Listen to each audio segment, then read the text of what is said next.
Hi YouTube, it's me, SylveonZav 25. Today I got a new video. In this video, I am going to be part of a furry convention. This is going to be the best video I can tell. It will be split into 2 days.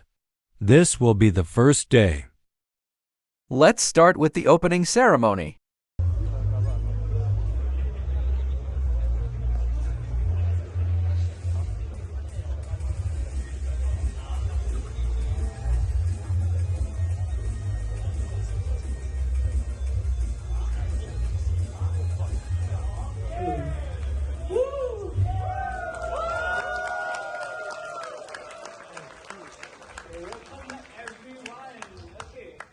Just a show of hands so I can have a feel of what our crowd is like today. Right? Who here has been to LIFC before? Woo! Okay, who here is at LIFC for the first time this year? Woo! That's a lot of new people. Woo! Okay, welcome. Alright, so for those who raised their hands earlier, right, you see all those new people, alright, you look out for them and you say hi. Right? Give them the LIFC community welcome, alright? Okay, so first up, right, for this year, our guest of honor coming in from Philippines is Sai. A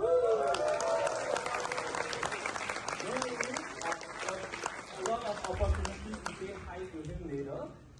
There will be a GOH panel later today at 6:30 where he'll be talking about his journey with art, right? Also, he will be at the dealer's den. If you want to check out his booth, he'll be with his partners, they'll be selling merch, I'll be selling commissions, so be sure to check them out. Alright, okay, before we go to the rest of the event, right, I'll hand the stage over to Dusty to take you through some of like the more logistics and like some of the ground rules. Alright, okay, woo!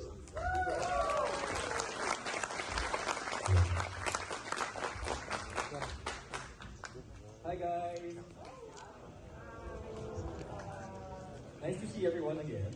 I'll just run through this really quickly. So, I think a lot of you who have been here before will be familiar with the space. So I'll run through this quickly. So, on where you registered, there's a contact table. If you lost anything, if you found something, or if you need any help, just come to us at the contact table and we will try to help you. Then ballroom 1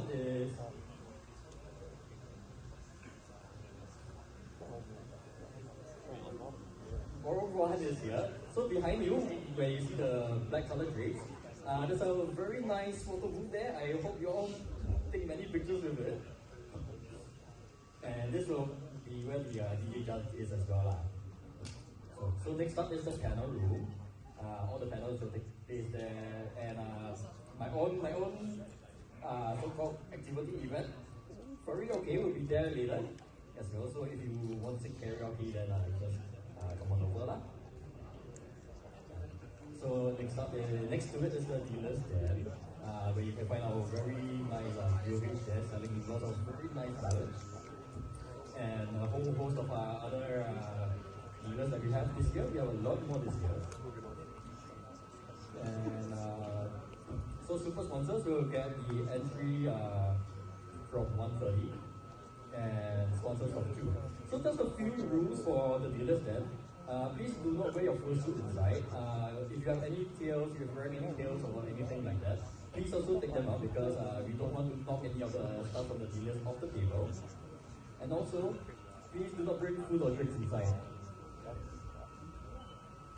And after that is the fursuit lounge. So some of you will have a fursuit badge. So if you want entry to the fursuit lounge, please present your fursuit badge and then you'll be allowed entry. Keep the place tidy. If you have any large luggages, please put them underneath the table so you can make space for everyone.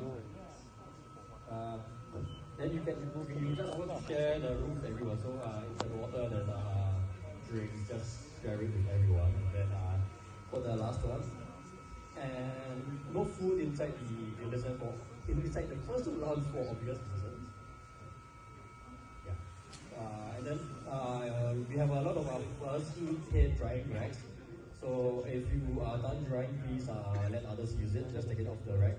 If not, if you see it there for too long, we will take it out. So City Square Mall, just across the road, many options. They have fully renovated, and then there's a lot more options for you in terms of food now to check out.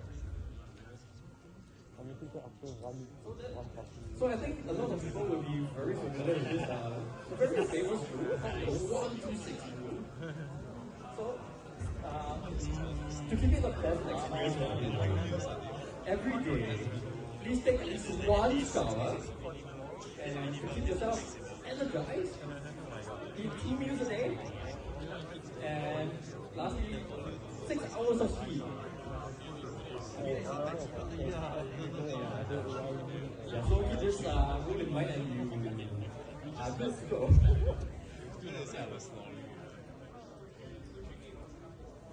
Okay, then very quick run through for the So we have the entire space for us this year, except for the restaurant.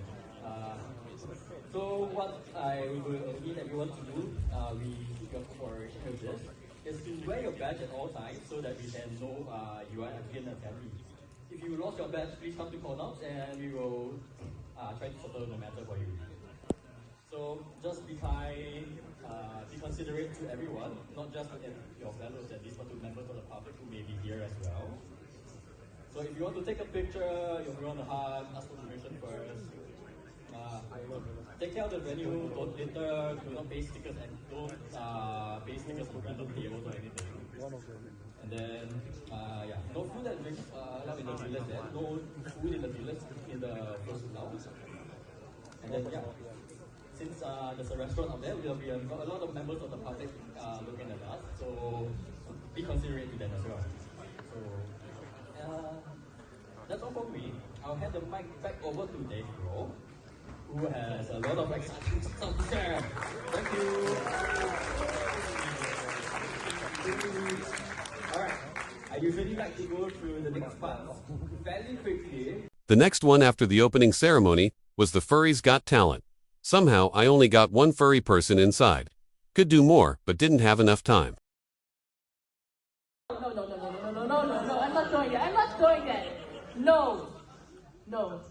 The first song is just, okay, I'm not singing this even though it's back to me, but,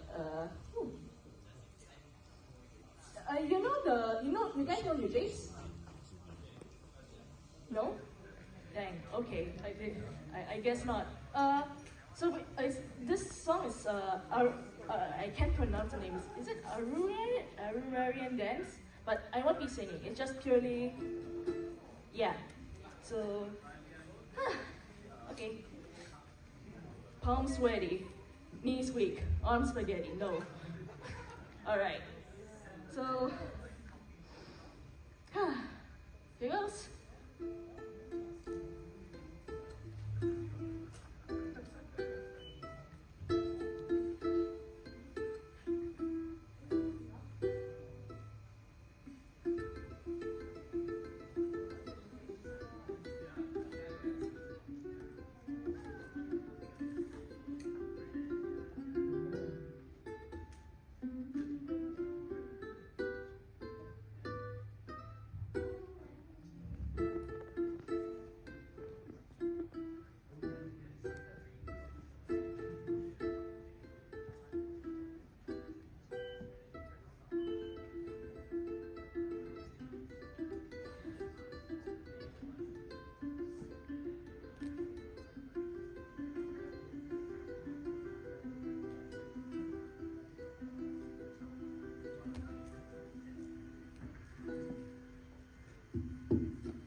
me really interested in like actually playing ukulele seriously. Okay, seriously as in like hobbyist seriously, but yeah.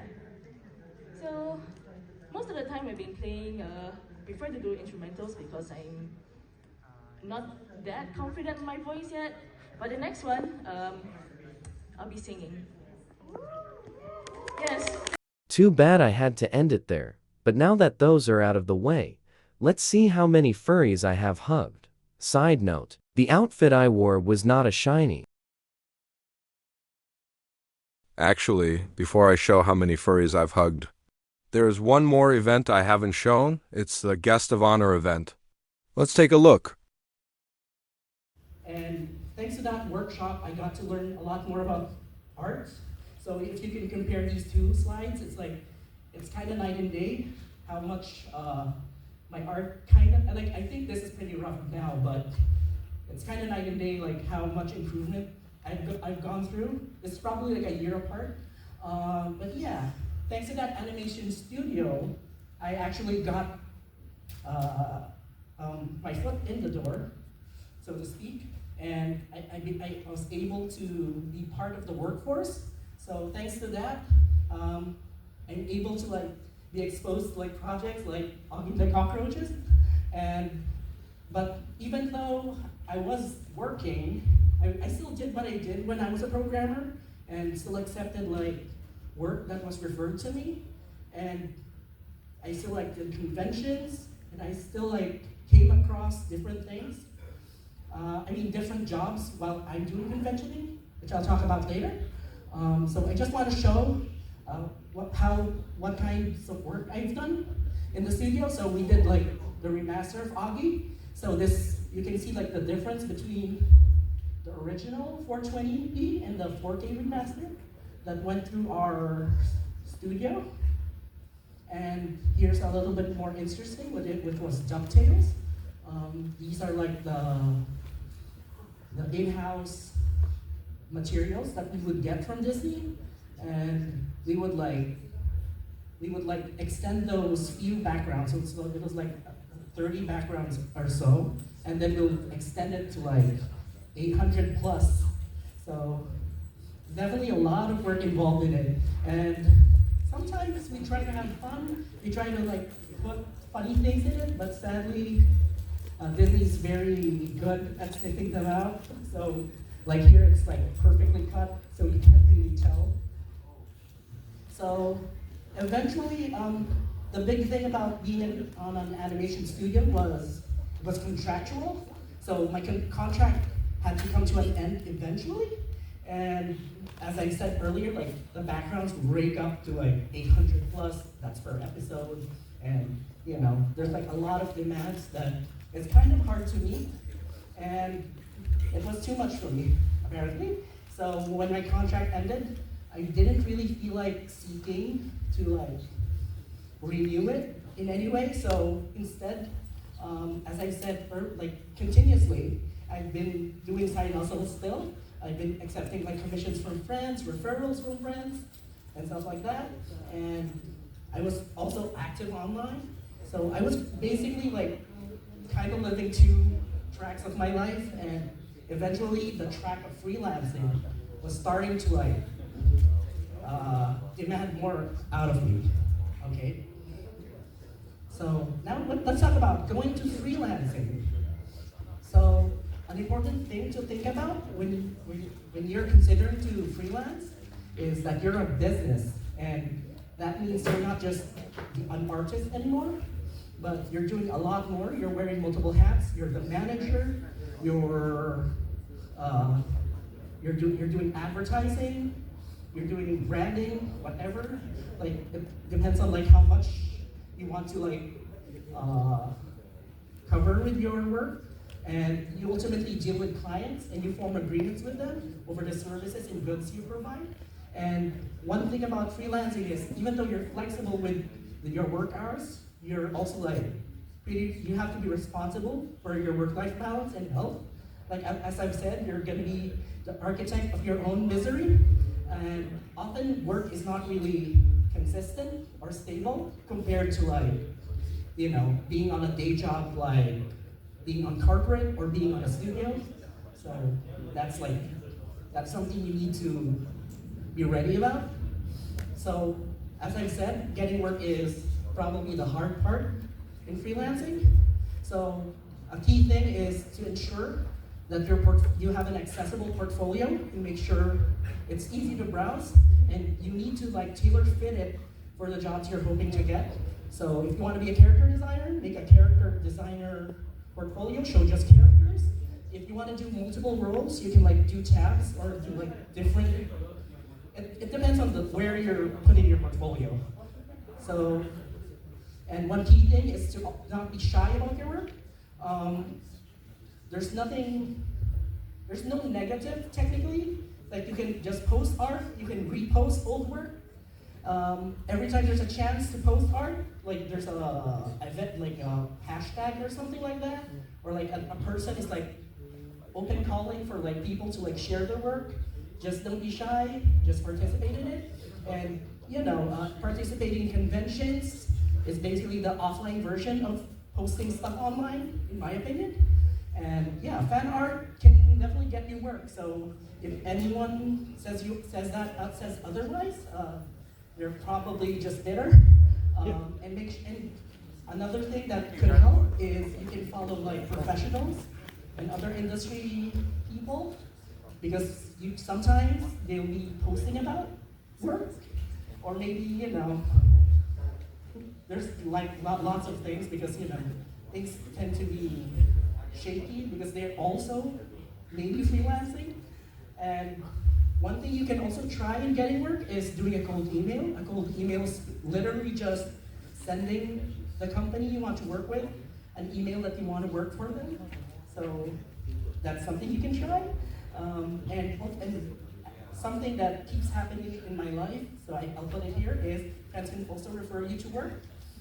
So this image right here, this SylveonZav image is thanks, I got this job. So this is a variant cover for for one of the comics in SylveonZav. I got it thanks to participating in Portfolio Day on Twitter. And by that time, I was also drawing a lot of SylveonZav fan art, so maybe that's also part of it. So I'm just gonna show you the odd jobs that I got. So I did storyboards. This one came from a friend. I also, by this time, also was doing Kidlit. So compared to the initial commission before, I was doing more serious published Kidlit stuff. This was thanks to participating in conventions and getting discovered by a publisher. I also did tabletop art, which I got this job from an open call thanks to a Kickstarter that I followed, that I basically backed, and I was following their account.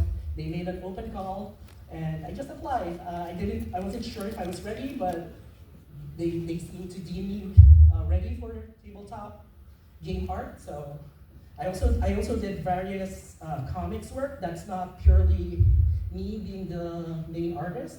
So the one on the left is Wing Saga. I just did inking. The one in the middle is an independent comic called Wolf's Bane, which I only did coloring and inking. And on the right, it's I forgot what you call it, Storm Wolves, which it says there I just illustrated it. So somebody wrote and somebody else finished it with colors. So yeah, it doesn't always go you're doing everything on your own. So one thing that's prominent, as I've said, is you deal with clients when you're a freelancer. So it's all about making agreements between your terms. So both of you have expectations. So you have to talk it out. Of course, it doesn't sound as formal as I make it out. It's usually in commissions, it's usually you have your rates, you have what you want you to draw. So that's basically it. So it's basically a game where you try to meet halfway, because sometimes they have their own demands, they want particular extras that you might not provide. So it's up to you to coordinate with that, discuss additions to the pricing and stuff like that. So it's all about ensuring that what they expect from you and what you expect from them is in line with each other. So, and on your end, you need to make sure that you always communicate, especially if there's problems and delays. Like, don't be shy about it. That's fine. So I'd like to show you more work. So Hayopka, this is my background work for Hayopka. One notable thing about, character work for Hayopka. One particular special thing about Hayopka is it was also a cold email. I applied as a storyboard artist, but then my portfolio had like backgrounds in it, so I actually got work as a background artist instead. But they also found out I do character work, so it was a funny thing. Actually,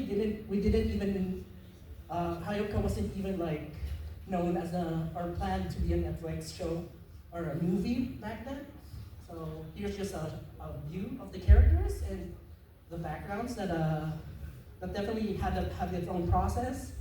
So I basically like talked with the director, and he told me what he needed, and then we basically like hammered in what the movie needed. So the middle one is basically the shot that I painted, and then it got it through like more iterations. So another project that had like a lot of like, I would like to talk more about like client conversation is Spark Hearts. So in this one, the creator of Spark Hearts itself was also figuring out what he wants with the project. So I would present him with a lot more studies in terms of like little things like the hairstyle, the fashion sense of the character.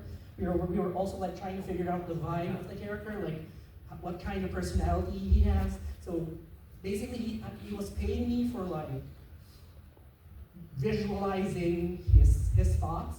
So it's not exactly like you're making an end product, but as an artist, you help out your client you can also help out a client to figure out their ideas. But that's actually concept art, so it's a little bit different to like illustration or character work. So eventually, all of these studies, each of those characters there received their own iterations of studies. And since this project is meant to be a little bit more bigger than just a one artist kind of thing, I had to make sure other artists were able to like understand the characters too. So I made sure to like really do a lot of studies for them. So the creator himself doesn't have to like, give them like large documents to read through to get a vibe of the character. So this one is a sprite test made by Komurashi. But we eventually, we were like testing other artists if they worked out for the specifications of the game. So eventually we fleshed it out. So we eventually did find an artist that worked out with our specifications. So here's just a view of that. And if you're interested in the game, it's available in itch. Just search Spark Hearts. It should be there. So you can see like the base ideas that we tried to play around with. So it's just an alpha, so nothing too fancy or polished, but we'd like to hear what you think. We're currently in hiatus too, but we'll eventually come back to running it. So the fallback to everything is commissions. So you can also like just take in commissions online to Twitter, or if you utilize, there's also like commission platforms like VGen. So there's like definitely a lot of ways to get work now, especially.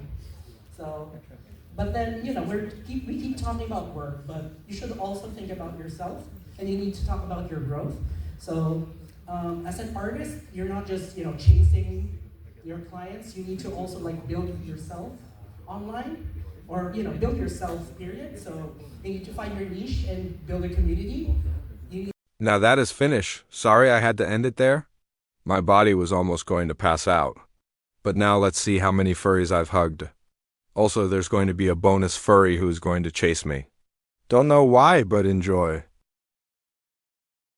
Hi. Can I have a hug? Thank you so much for the performance. Let's go. That's one.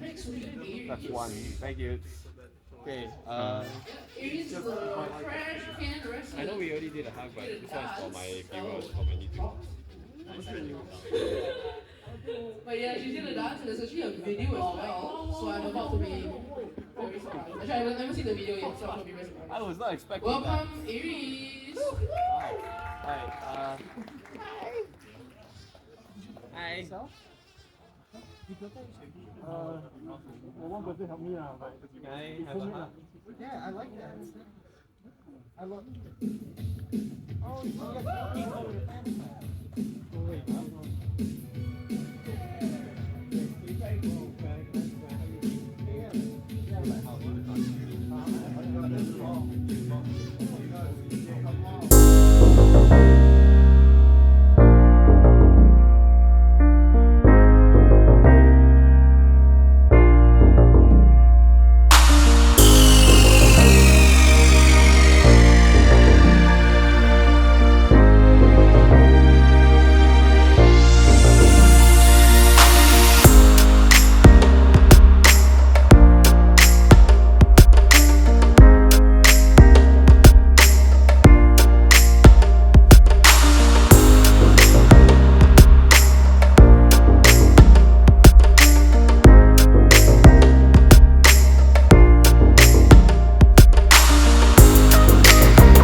You're so fluffy.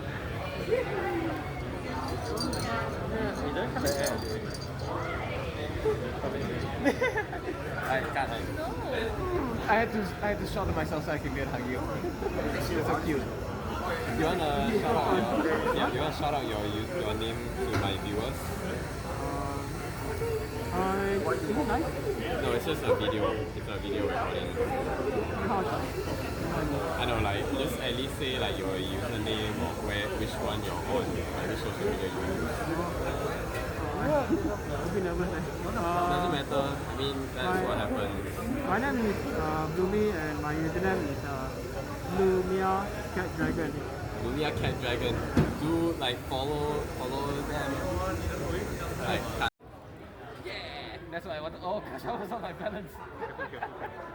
So you wanna shout out your social media page so that my viewers can know.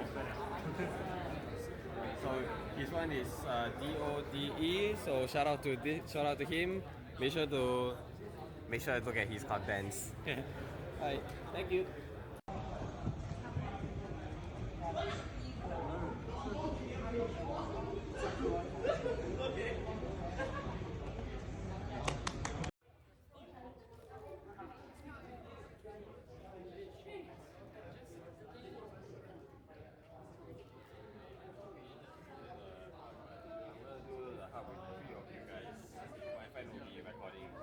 Record? Yeah. Okay.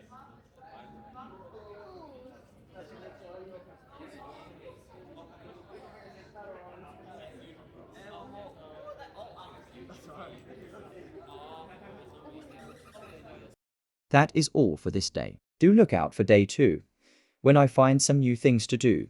Honestly, I need to stay active instead of doing other things. Give a like, comment how many hugs I had, and press that subscribe button and turn on the bell to never miss my content. See you all in day 2.